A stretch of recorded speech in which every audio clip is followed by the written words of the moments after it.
तो कह रहे थे कि वो पेशेंट के साथ हैं। यहाँ तो पेशेंट बिल्कुल अकेला है। इंस्पेक्टर वो यहीं थी।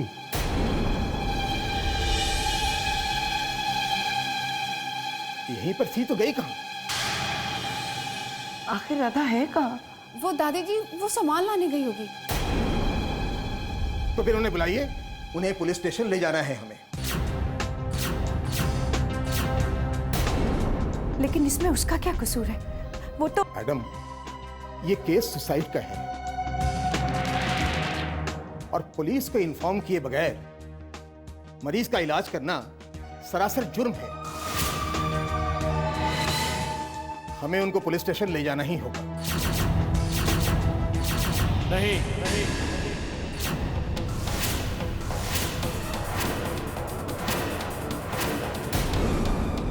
नेरुलकर खानदान की बहुएं ना तो कभी पुलिस स्टेशन गई हैं, ना जाएंगी।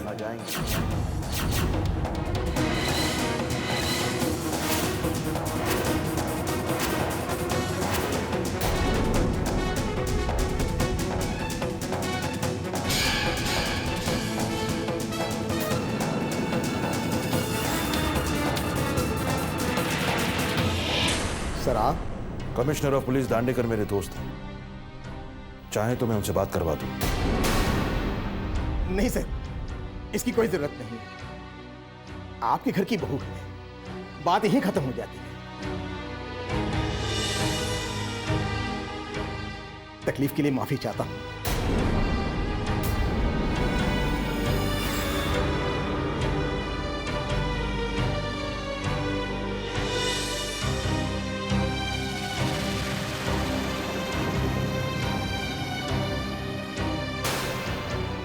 पापा जी, राधा ने बचाया इनको। जब हम यहाँ आए तब डॉक्टरों की स्ट्राइक चल रही थी और यहाँ कोई भी नहीं था। और राधा ने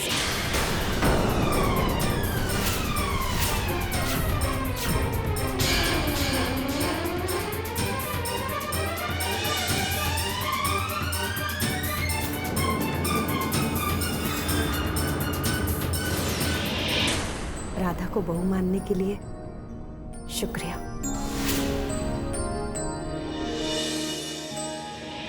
मैंने राधा को बहू इसलिए कहा क्योंकि मैं नहीं चाहता कि हमारे मेहमान पुलिस स्टेशन जाएं। गलतफहमी में मत रहना।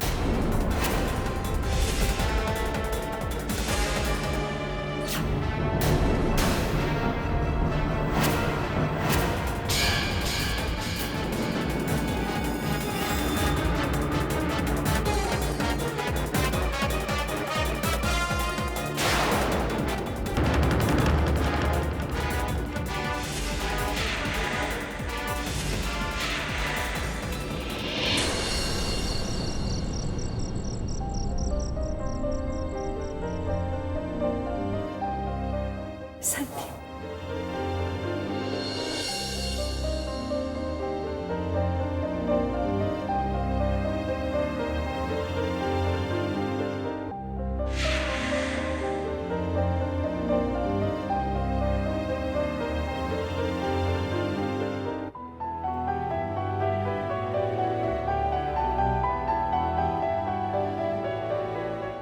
अरे डॉक्टर साहब आप, लेकिन सारे डॉक्टर्स की तो स्ट्राइक है ना?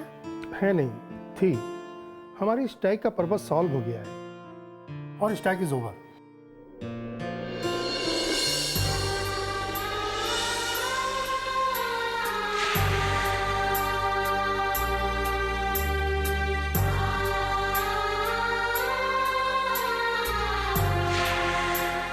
मिस्टर संदीप, अगर राधा जी ने सही वक्त पर आपका इलाज ना किया होता, आपकी मदद ना की होती, तो आज आपकी हालत और भी ज्यादा सीरियस होती।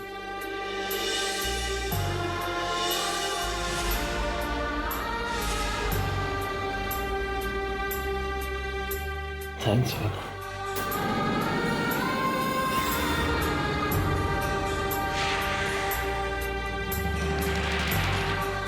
अब आप लोग अगर चाहें तो इनको अपने साथ ले जा सकते हैं। अभी खतरे से बिल्कुल बाहर है।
आई, बाबा कहाँ है?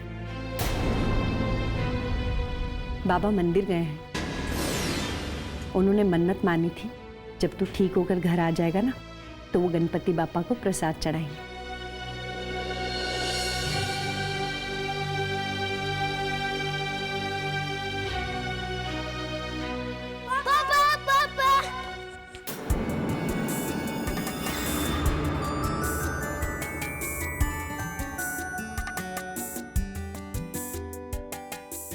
पापा क्या हुआ था आपको?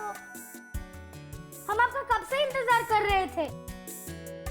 ओए बॉबी सन्नी, बातें शातें बाद में होती रहेंगी। पापा को भी आराम की जरूरत है। चलो इधर आओ।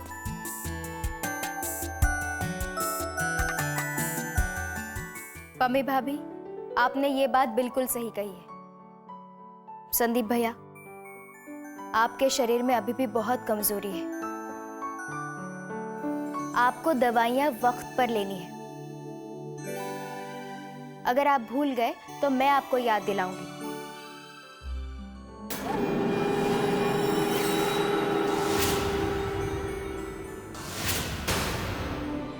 राधा, जी यहाँ बेटी मेरे पास है। बेटी, तू हर समय कोई ना कोई चमत्कार करती है।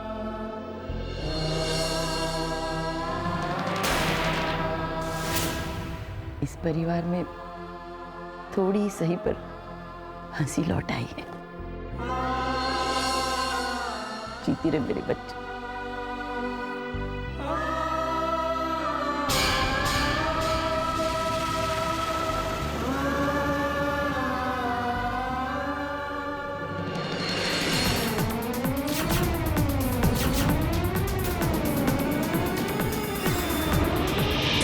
अरे देवा, ये राधा बहनी तो धीरे धीरे इस घर की हीरोइन बनते जा रही है।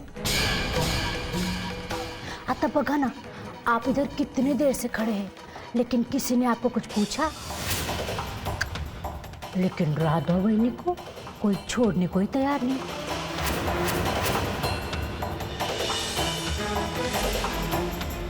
इस घर में इससे पहले ऐसा कभी नहीं हुआ। मी जाते, मला लई काम पडले।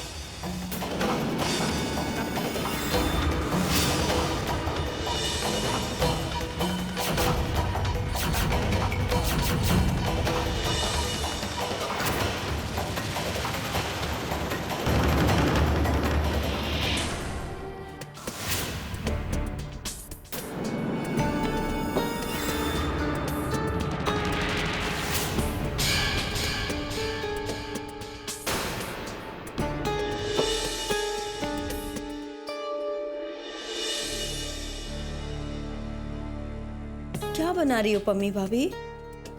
जी सूप बना रही हूँ संदीप के वास्ते। खामखा सबको परेशान कर दिया जी। आज अगर राधा नहीं होती ना तो पता नहीं क्या से क्या हो जाता। मैं तो पूरी जिंदगी भर की शुक्रगुजार हो गई जी उसकी। उसने संदीप को बचाने के लिए कानून अपने हाथ में ले लिया। रब उस पे मेहर करे जी। कितनी भोली हैं आप पम्मी भाभी। बातों में आकर कितनी जल्दी खुश हो जाती हैं। संदीप दादा ठीक हो गए, ये अच्छी बात है। लेकिन अब लोग आपको एक हारे हुए के साथ साथ डरपोक और कायर की बीवी कह के बुलाएंगे। ये कभी सोचा है आपने?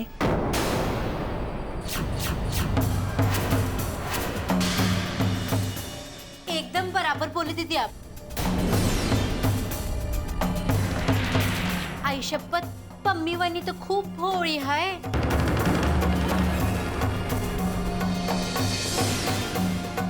वही नमक डालू? SMS मेरी साड़ी प्रेस करना।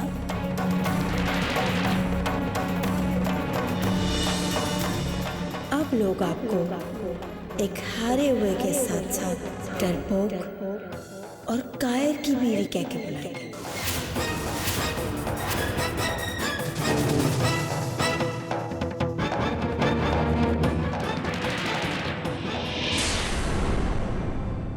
हाय रब्बा, पता नहीं कौन से मुहूर्त में शादी की मैंने।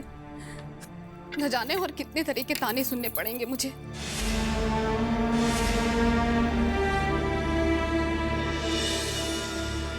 अभी तक तो लोग मुझे एक हारे हुए की बीवी ही कहते थे, पर अब एक कायर की बीवी भी कहने लगेंगे।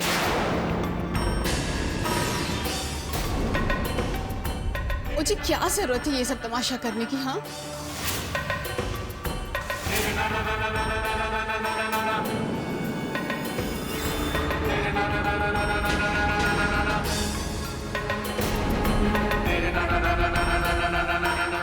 भगवान बचाए आपसे मुझे।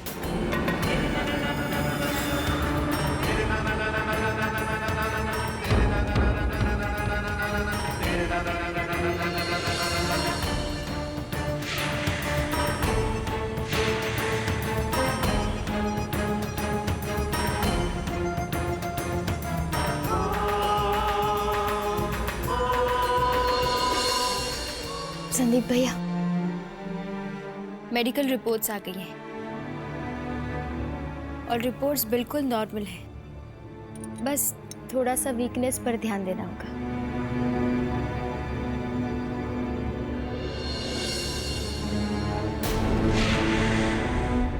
क्या हुआ? क्या जरूरत थी मुझे बचाने की? मर जाने दिया, कम से कम घर वालों को तो शांति हो जाती। हार किसे नहीं मिलती जिंदगी में, निराशा किसे नहीं आती जिंदगी में, लेकिन इसका मतलब तो ये। मैं क्या करता राधा? क्या मैं जीतना नहीं चाहता था? क्या मैं नहीं चाहता था कि मैं भी बाबा का नाम आगे बढ़ाऊं? फिर हर वक्त ये ताने क्यों? मैं कभी लॉयर नहीं बनना चाहता था। मैं तो कैनवस के रंगों की खूबसूरती में अपनी खुद की दुनिया ढूंढने वाला पेंटर बनना चाहता था। खाली कैनवस पर रंग का एक छींटा गिरने से जो खुशी मुझे मिलती है, पर बाबा को मेरी ये खुशी बेकार का शौक लगती। उन्होंने मुझे अपने काले कोट की दुनिया में भेज दिया, जहां पे रंगों के लिए कोई जगह नहीं। उन्होंने मुझसे मेरी जिंदगी के रंग छीन लिए राधा, पर फिर भी मैं अपने बाबा को खुश देखना चाहता था। मैं चाहता था कि वो मुझ पर एक बार फख्र करें, खुशी से मेरी पीठ थपथपाएं। और मैंने कोशिश भी की, पर मैं फेल हो गया। और बार बार कोशिश करने पर भी मैं हारता ही गया। कैनवस पे चलने वाला ये हाथ कलम नहीं चला पाए, और शायद कभी चला भी नहीं पाता, क्योंकि एक काबिल वकील बनना मेरी किस्मत में ही नहीं था।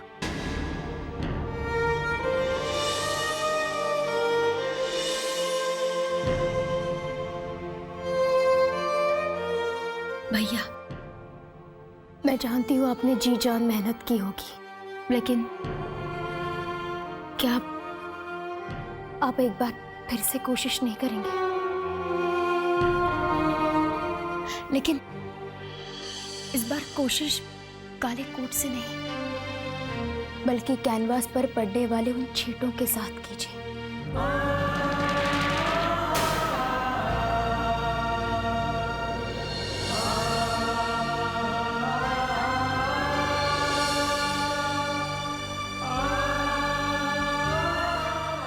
और देखना, इस बार जरूर बाबा को आप पर नाज होगा।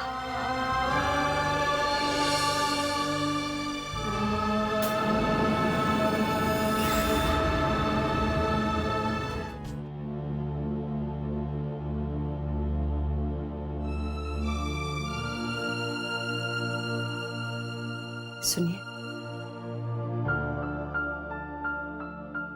जब से संदीप घर आया है आपने उससे बात तक नहीं की,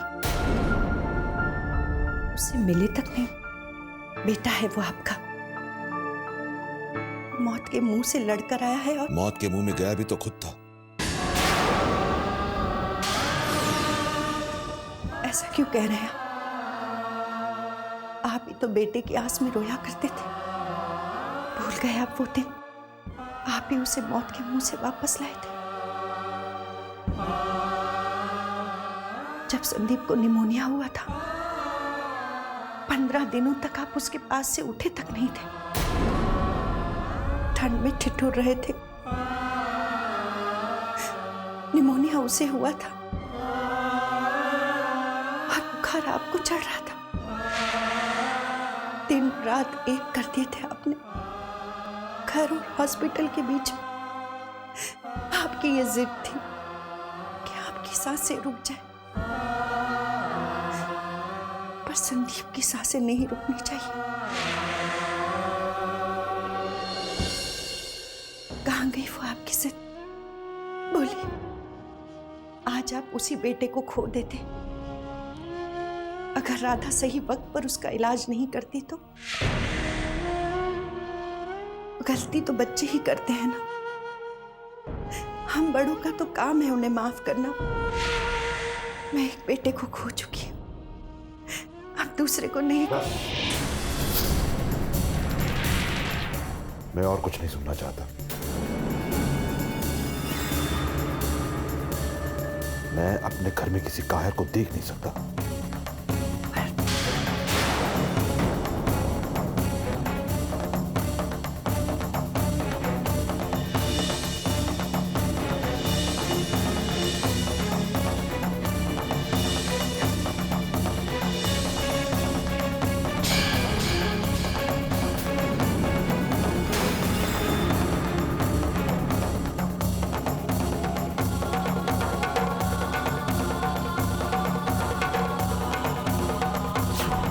जब से संदीप घर आया है, आपने उससे बात तक नहीं की। बेटा है वो आपका। आप ही तो बेटे की आस में रोया करते थे। भूल गए आप वो दिन?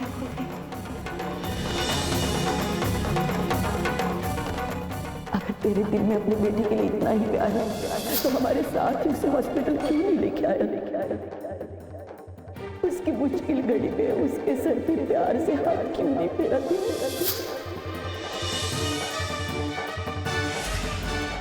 शिवाजी, मेहुलकर कभी कमजोर पड़ नहीं सकता। पर एक बाप तो कमजोर हो सकता है। बाप तो कमजोर हो सकता है।